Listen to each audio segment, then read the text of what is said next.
Hey, welcome back, and in this video we're going to look at IPFS, which is the interplanetary file system. Now, why are we going to look at that? Well, actually, as we're starting to move into this Web3 world, I think it's really important to understand the fundamental building blocks that make up that Web3, that decentralized web that we seem to be heading towards. Now, as you know, we've spent a lot of time looking at languages such as Rust, and we look at WebAssembly, and actually when we look at these blockchain technologies, things such as Flow, etc., they are built on top of WebAssembly. So therefore, if we're going to start to explore some of these blockchain-based technologies and what Web3 is going to look like in the future, we need to understand some of the other fundamental building blocks, such as IPFS, or the interplanetary file system. So if you don't know what the interplanetary file system is, well, there's a bit of a clue in the title. It is the interplanetary file system.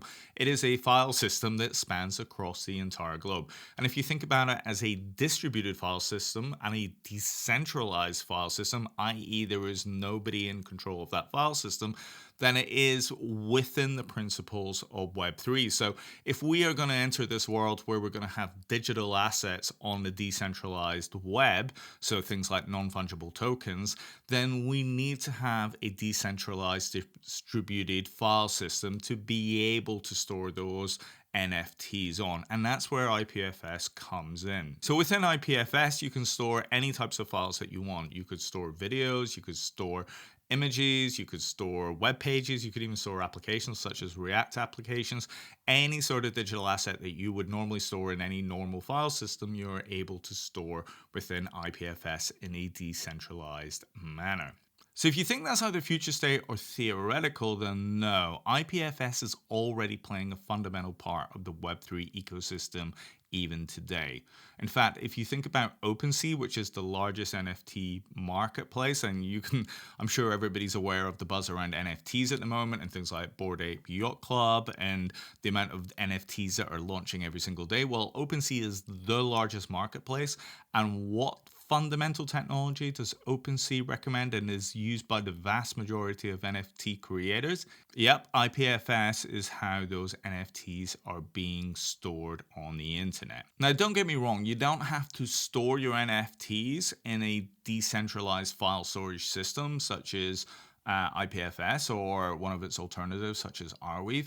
You could store that in a standard centralized platform centric way. So you could store your NFTs on something like an Amazon S3 bucket or Google Storage APIs, or you can even create your own web server and then host your NFT, your digital assets on that web server. But there's some fundamental issues with that, which we'll discuss in a second. So that's one of the major reasons folks are leaning into technologies such as IPFS, and that's one of the major reasons Opensea is fundamentally powered by IPFS. So actually, let me just prove that for a second. So what I'm going to do is I'm going to bring up Opensea. So if I just bring up Opensea, we'll just Google that, and then we'll click on there, and you can see here's Opensea's website: discover, collect, and sell extraordinary NFTs. Now, if I just click on the Explore button there, and you can see there's lots of NFT collections underneath here, and I could just pick any one of these and open them up, and then we could have a look at the fundamental technologies behind it. So there's the Lazy Lions, which is a nice NFT collection. So let's just click on that, and you'll see, there's 10,000 items in there, loads of owners, and then you can see pictures of these different lions. So let's click on this one. There's it looks like a lion in either an NFL jersey or I don't know.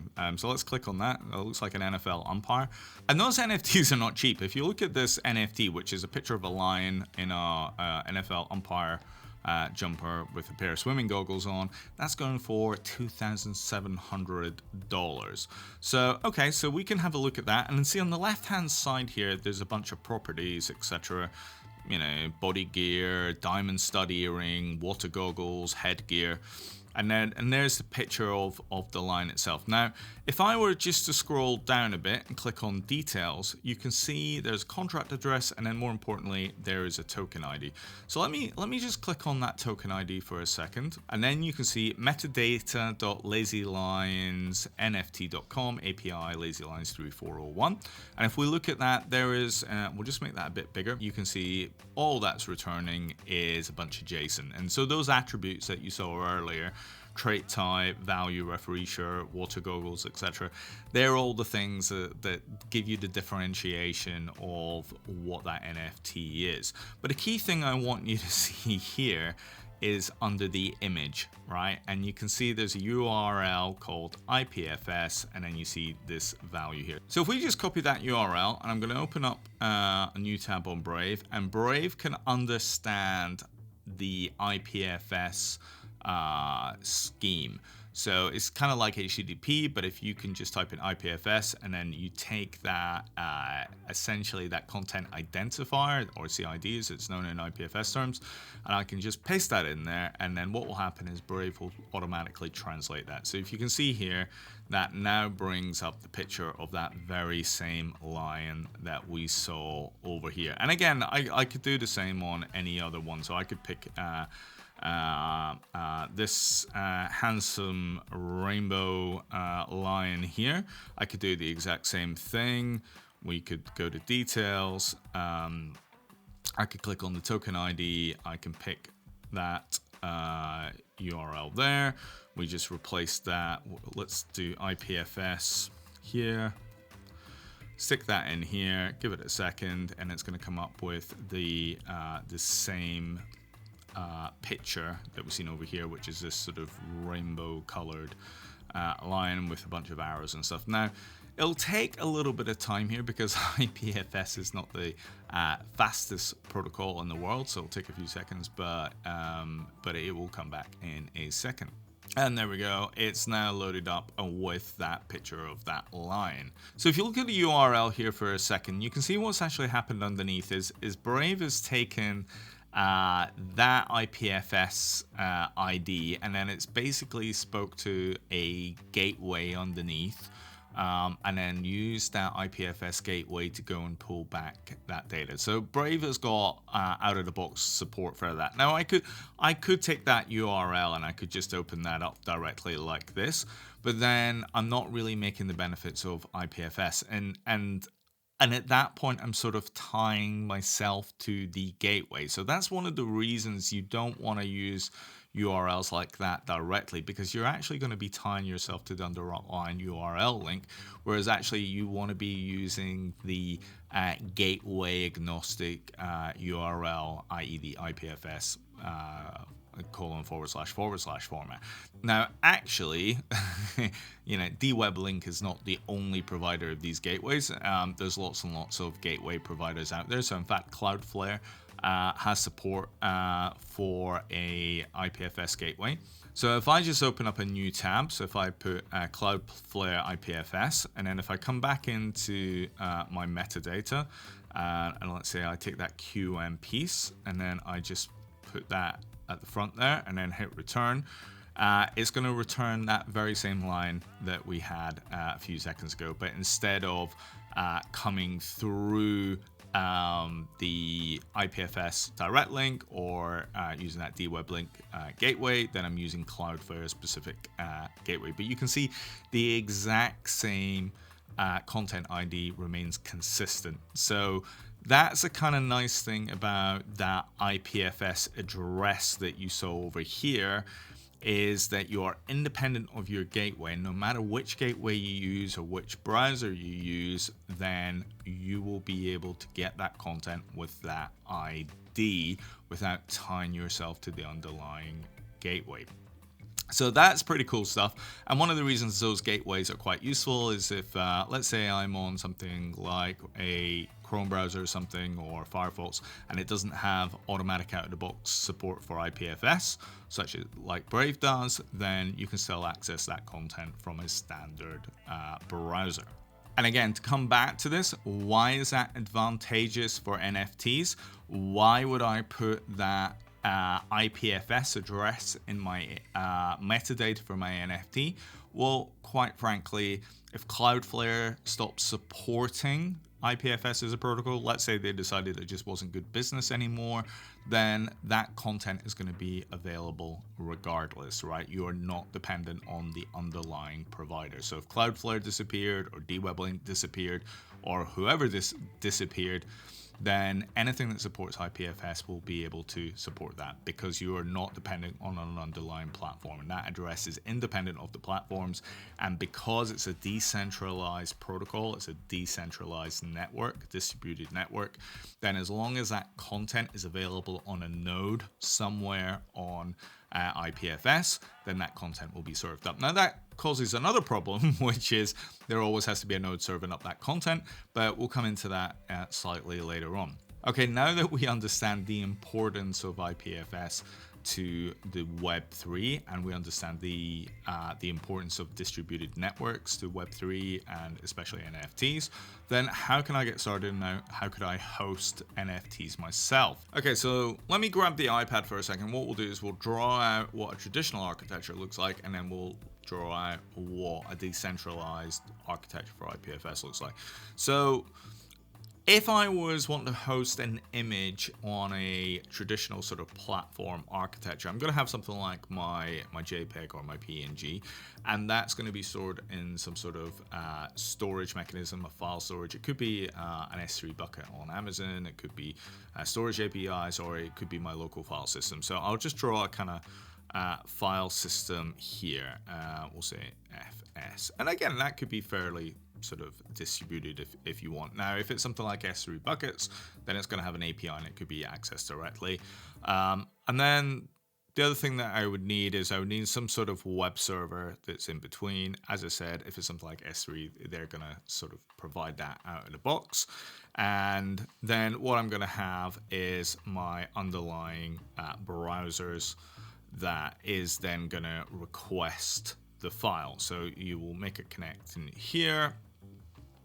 This is where it's connecting to, and it's a fairly centralized architecture.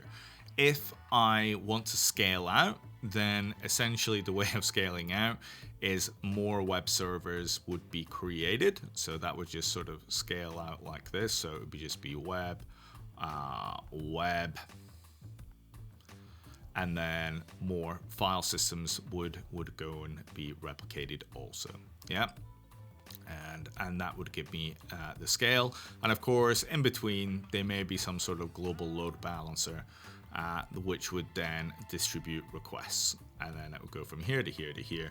But that's how a sort of traditional centralized architecture would work. Now, if you look at something like IPFS, it's quite different. So if I'm adding files or if I want to change content or whatever, it's all central. It's all in my web server, right? If I want to run something on Azure or do something else there or give control to somebody else, then it doesn't really work in that sense because it's a centralized service. I'm in control of those servers. So let's look at how that would look in something like IPFS, which is a decentralized network. And essentially, all I would need to do if I want to serve up files on a decentralized node is I would essentially just create a node. And that node would obviously have the various files that I want to expose. And then another person, if they want to host the same files or different files, then they also can create nodes. So they would create a node and bring it online. And essentially, you would start to have discovery and connectivity between these various nodes.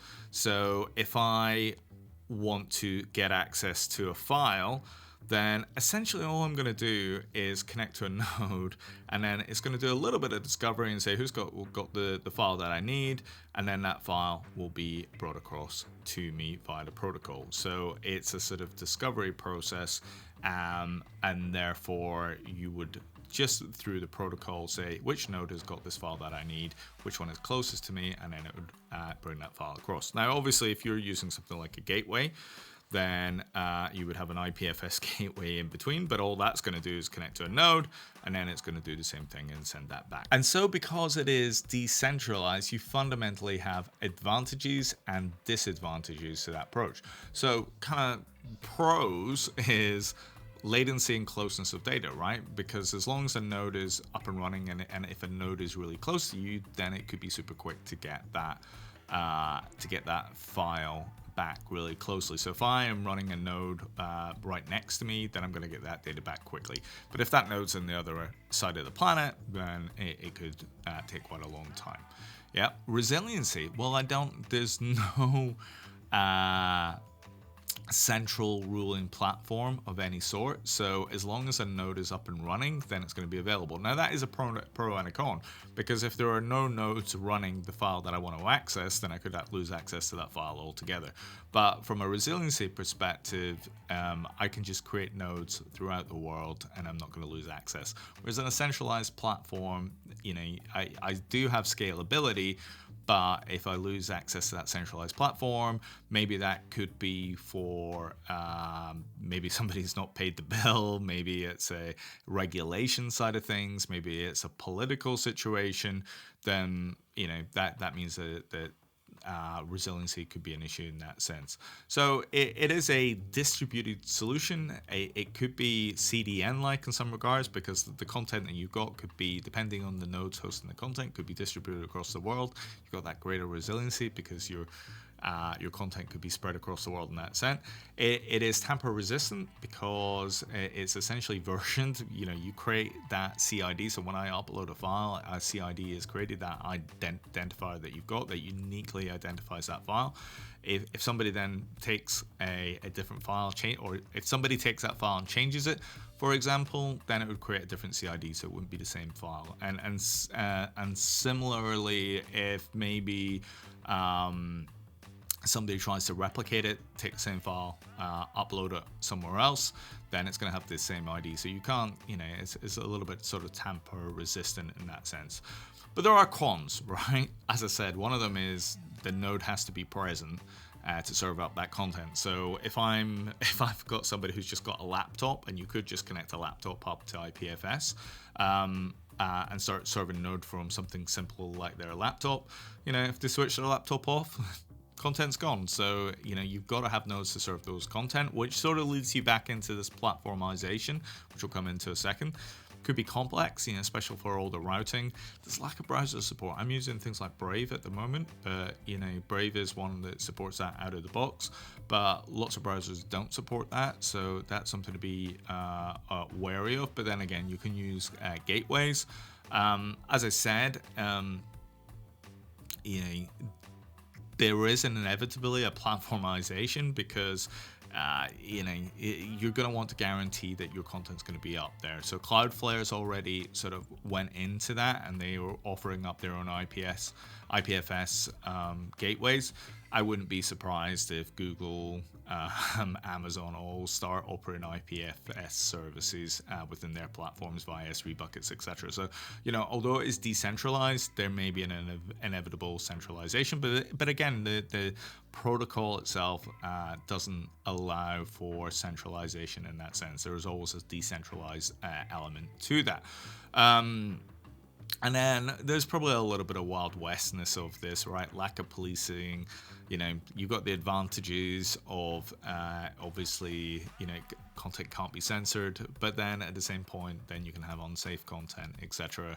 There's not policing there. There could be nefarious uses for it. They'll have botnets, etc. So there are pros and cons both ways, but it is an important thing from Web3 perspective.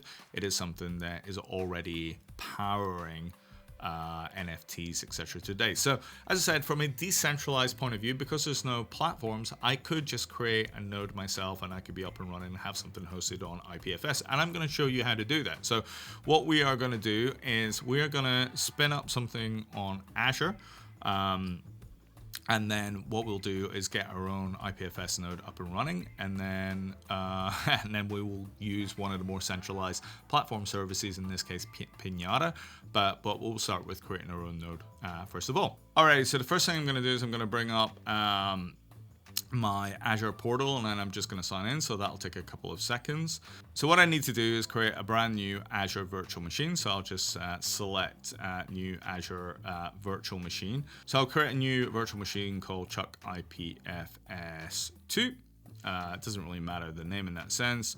Region US, it doesn't matter which zone I'm in there. I'm not really worried about the prices. What I am going to do is I'm going to select a Windows Server 22 Data Center Azure Edition. I'll create a username, which will be Chuck. I will not tell you what my username is going to be because I don't want you logging in. I mean, I'm going to delete it anyway, so it's not going to matter. And we'll hit the create button, and that will go and create our virtual machine. Okay, so my Azure virtual machine is now installed. So what I'm going to do is go and mess around with the ports, and then we will connect up to our VM. What I want to do is just connect onto the networking tag. And there's a couple of ports that I need to support here. So if I just click in the add in port rule, and what I'm going to do is just modify the destination port ranges. And at the moment I support 8080. And what I want to do is add support for ports 4001 and 5001, which IPFS needs. So I will just then click add there, and that is us in a good space. And similarly, we're going to do the same thing for the outbound port range. So we'll add 4001 and 5001, and then we will click add, and that is done. So now that I've messed with the networking, what I'm going to do here is just download an RDP file. And then that will allow me to remote desktop in. So I'll just save that into my downloads folder. I already have Microsoft RDP installed, which you can download from the Mac App Store if you're on a Mac, or you can just download that. I think it's built into any Windows machine anyway. So I'm just going to click on the RDP file. And then I'll just type in my username and password, and that connects me up to my Azure virtual machine. Alrighty, so my Azure virtual machine is all logged in now. I'm just going to get rid of all this dashboard stuff here for a second. What I do need to do is I am going to need to just modify with the security a little bit to have 4001 and 5001 be available via the kind of Windows Defender firewall. So I'll just click on Windows Security for a second. So if I just click on Advanced Settings, and that will bring me up with a nice little window where I can set the inbound and outbound rules.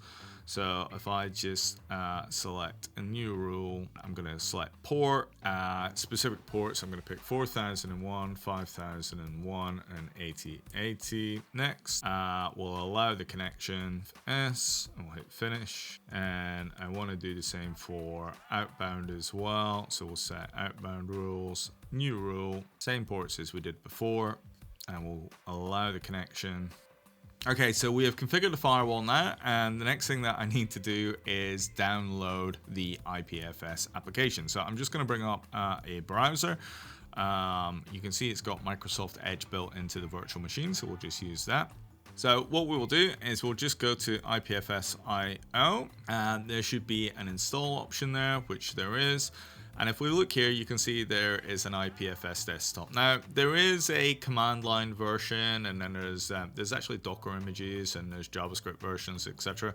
So there's lots of different options that you can have. We're just going to install IPFS desktop because I just want to run it on this VM. Again, if you want to build your own server, etc., you maybe select the command line install, the Docker or the Go version, but that will do us for just now. So we'll click on that. We will scroll down to Windows. We'll just click on this. And as you can see, there's an IPFS desktop setup 020.5x. So we'll just click on that. And then that should come up with the option to do the install. Okay, and that's downloaded. So we'll just open that up. I'm just going to hit next, install, and IPFS desktop will be installed. As you see, there's an option to run IPFS desktop, and that will just launch it for us. And there we go. We have IPFS up and running on the machine. So what are we going to do now? Well, actually, we can do some pretty cool stuff. So what we can do is actually install something onto IPFS and have it hosted on this virtual machine. So I'm going to close down this browser here for a second. And what we will do is, why don't we just create a brand new notepad file, right? We'll just create something absolutely brand new that won't have ever been created before, and then we'll store it up there and then see if we can access that. So let's open up Notepad and let's just type in anything. So we can go hello from Chris Hay UK YouTube channel.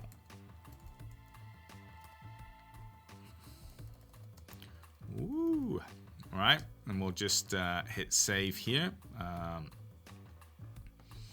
I'll just save it to the desktop so I can easily find it. We'll call it hello text. It doesn't really matter what it's called because IPFS doesn't really care. So we'll just close that. And then what I'm going to do is I'm going to click on the Files tab here. And then, as you can see, it's saying there's no files yet. Add your, so I'm just going to click Import. I'm going to click File. And then from the desktop here, I'll select that hello file that we've done. And you can see it's now imported that. Now, this is where it's going to get really cool. Because if I just take this, that's cool. You see hello from Chris Hay YouTube channel and all of that. But if I then just copy that identifier, so that QM and then if I just come back onto my local machine, let's ignore this for a second. And now if I come back onto IPFS here via my Brave browser, and then I copy that CID that we just utilized a second ago, and if we hit return here, so it's never seen this before, it's a brand new file. It'll take a second or so, but what should happen is it should open up the text file that we just created. And there we go. As you can see, it says hello from Chris Hay UK YouTube channel. Woo. Yep. And that's pretty cool, right? Because there's no centralized thing going on here, right? This is literally me hosting this on my machine, and I can add any sort of files on there.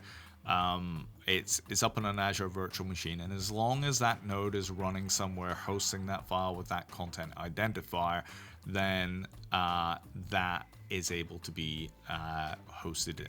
That file is able to be hosted, and you can see it's taken a little bit of bandwidth because it served up that file from that local node.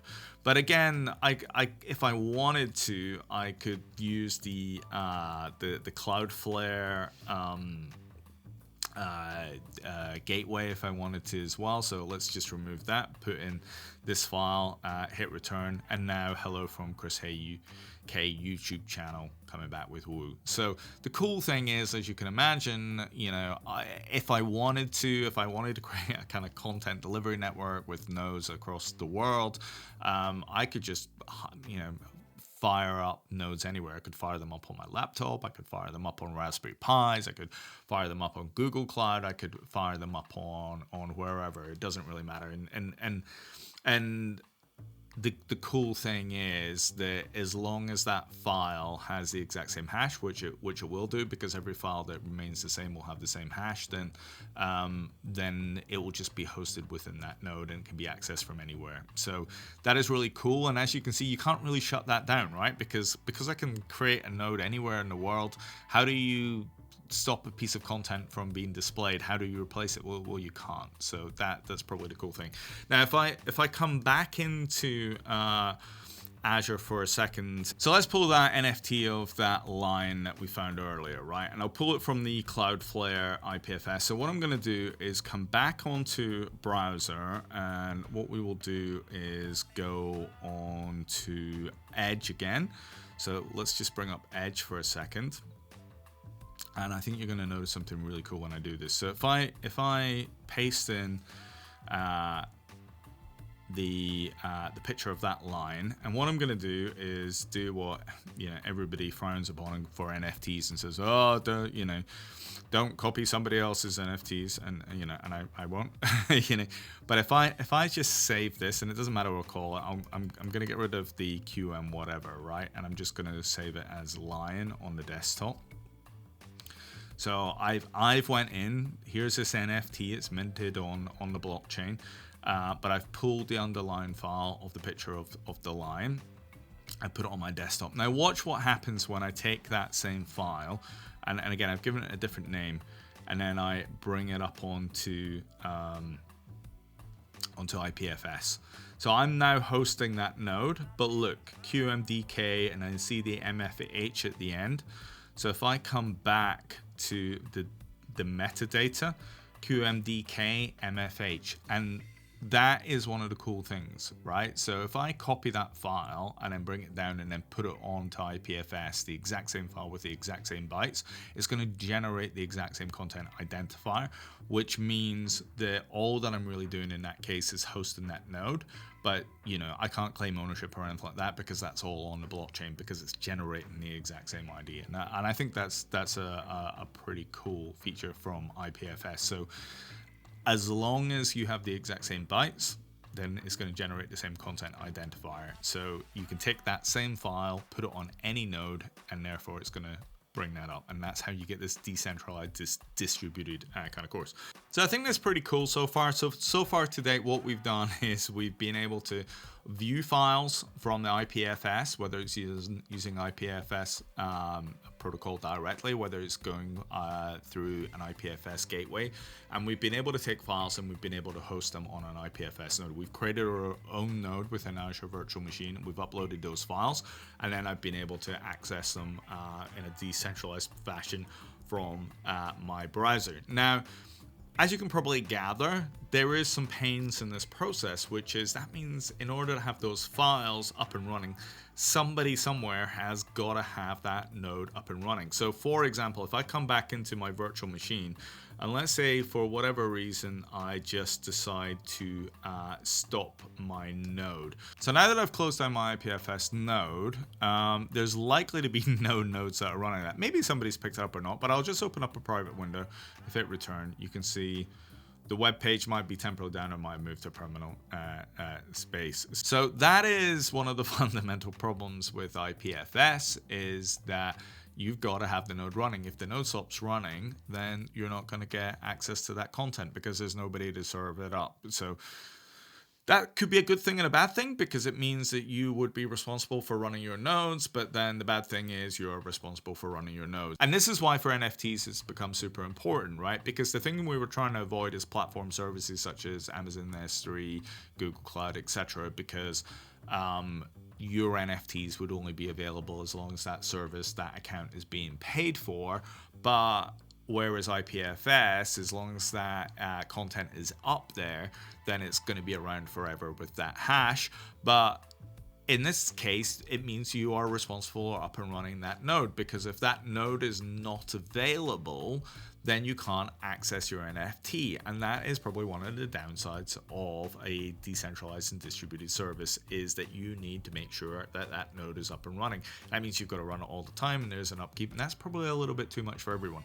So as much as it's a decentralized web, you end up going back to some level of platformization, because you're going to be relying on some platform services to be able to host that content for you.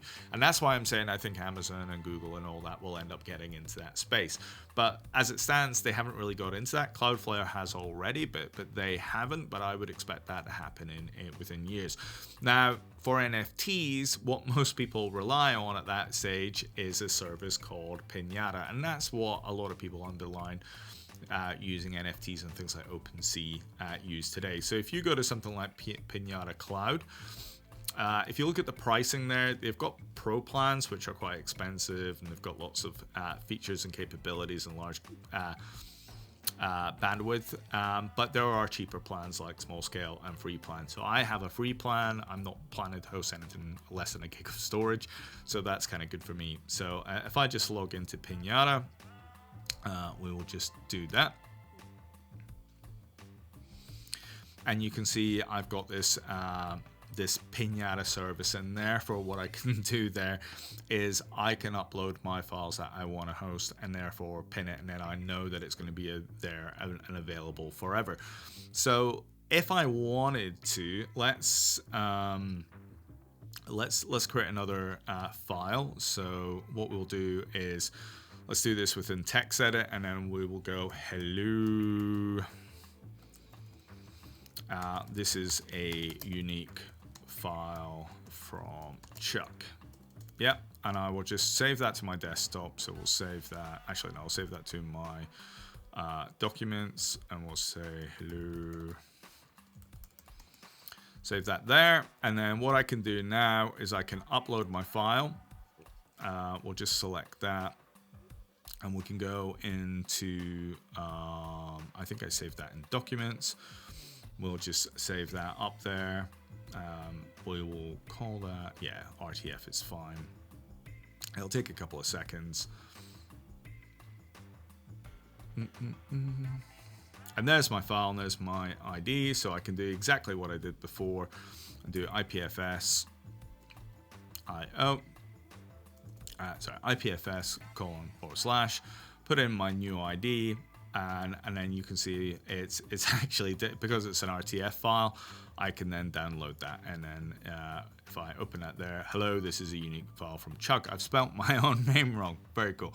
Okay, but that's not the only sort of thing that you can kind of do there as well. Anything, I mean, I'm showing you text files at the moment, but I could put things like images, I could put whatever. So what I could do is, let's take something different here. So what I could do is I could upload a new image. So what I'm gonna do here is I'll just go to my downloads, and let me pick my Ready Player Me avatar. So there we go, Ready Player Me avatar, which is a PNG. So let me upload that for a second. That'll take a second there, and it should appear any second. So there you go, Ready Player Me avatar.png, and then I can just select that and do IPFS, paste that in. It'll take a second, and then it should come back with my Ready Player Me avatar as a PNG. And there you go, it's downloaded my Ready Player Me avatar, and it's able to recognize that. And again, I could do that from the Cloudflare if I wanted. So I could just paste in that same ID, and then that'll open up that exact same image that you saw there, but now it's via the Cloudflare gateway. Now, the advantage of that with Pinata is I've obviously uploaded it, and then I've done a thing called pinning, so it's pinned on there, which means that Pinata are gonna run that forever. So that node is never gonna be down. Pinata is gonna be responsible for bringing that up and down. So if I wanted to, I could take that same image, I could host it on one of my nodes. So I could still take that and I could still host my nodes. I could put it on that Azure virtual machine that I was running. And that would be cool, and that could serve that up. But I would therefore, so it could be in lots of nodes throughout the world, but therefore I know that if I shut down that node, it's not going to matter, because Pinata is always going to be running. It's going to keep that up. And that's why I was saying about this sort of centralization. So that's a sort of PNG.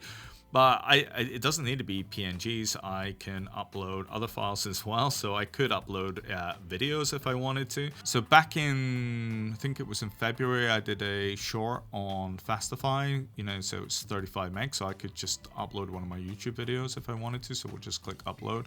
It'll take a few seconds, and then we can see that working. Okay, so now that that's downloaded, we can, again, you can see Fastify short, and I can just copy that. And then I could do IPFS, paste that in, take a few seconds, and then my YouTube video on Fastify Short, the original file should appear. Alrighty, and as you can see, the video started loading there, and it started playing. So, and yeah, it's taking a little bit of time to do the download, but as you can see, I can support videos and all of that's running. And again, I can access that from anywhere in the world. Okay, and the last thing I probably want to show is it's not just files, but you can actually upload I can do folders as well. So if I want to host a folder and then all the files underneath that, I can do that as well, which is what most people do for NFT collections. They'll create a folder and then, you know, those 10,000 files, they'll put it under that sort of collection as well. So you can do that as well and have a sort of structure with that. But by supporting folders, it means I can also do things like hosting things like React apps or entire websites. So let me prove what I mean here. So let's create a React app very quickly. So we'll go to Chris Source working. We will go make the IPFS React app. Okay, let's just get rid of this lot for a second. And we'll just do npax create React app, my app. Just put a random number on there, 3. It'll take a second, and that's just using the standard create React app to create an app. Okay, so now it's created my app, I can just do cd my app 3, and then all I'm gonna do is do a code dot. I will quickly mess with the app.js. So let's go into the app.js. We will just write hello from Chuck. Okay, we'll save that. And then we'll do an npm start. And you can see edit source app and save to reload hello from Chuck. Okay, that's cool. And then what I'm going to do here is I'm just going to sort of get that exported out. So let's close that down. We'll kill that and we'll run npm run build. That'll take a few seconds and then that'll just create us a little production build of our app. Okay, so our build folder has now been created. So we'll click on upload and we'll click on folder. And we will go to recents. We'll select that build folder that we just created. We'll hit upload. Do you want to upload all 15 files? Yeah, we'll say yes. We'll call it my app. It'll take a little bit of time to upload all of those files. Okay, so now that my application is uploaded, I can just copy the content identifier and I can just type in IPFS as I did before, and then I can put in the content identifier for the React app, and you can see there edit source app.js and say hello from Chuck. So I can even serve up websites, I can serve up React applications from my IPFS and from nodes. And that opens us up to a really interesting world, right? Because actually that idea of a decentralized web built on top of IPFS, where you can have web applications, you could have static websites in the same way as we do today with kind of like Gatsby, etc. The way we can host React applications, you know, the way you can host NFTs. So I think it opens up a really sort of interesting world. And I think in the future, it sort of opens us up to this moving away from kind of traditional CMSs to decentralized CMSs. I think everything kind of changes in that sense. So I think it's quite an exciting future. But even for today, as you can understand, IPFS plays a really critical part for Web3 and NFTs, as I showed you with Opensea. And if you want to start creating NFTs, and you could have a React app as an NFT if you wanted, but if you want to start creating NFTs, then understanding IPFS is really sort of important. Now, what we will do in a future video is, as I said before, right, we've spent a lot of time on WebAssembly, and we're going to start to explore various Web3 blockchains, so things like Solana, things like Flow, etc., things like Solidity, etc., especially the ones that are built on top of WebAssembly, like Flow and the Cadence language. And we will have some fun, and we will create some NFTs, and of course, using this video and using IPFS is the way we will sort of underpin that as we mint our NFTs and we build new and interesting things. But hopefully you can see today that IPFS is super cool, and I really wanted to understand that fundamental building block of Web3, which is the ability to hold distributed and decentralized storage. Anyway, I hope this video has been useful, and I will catch you on the next one.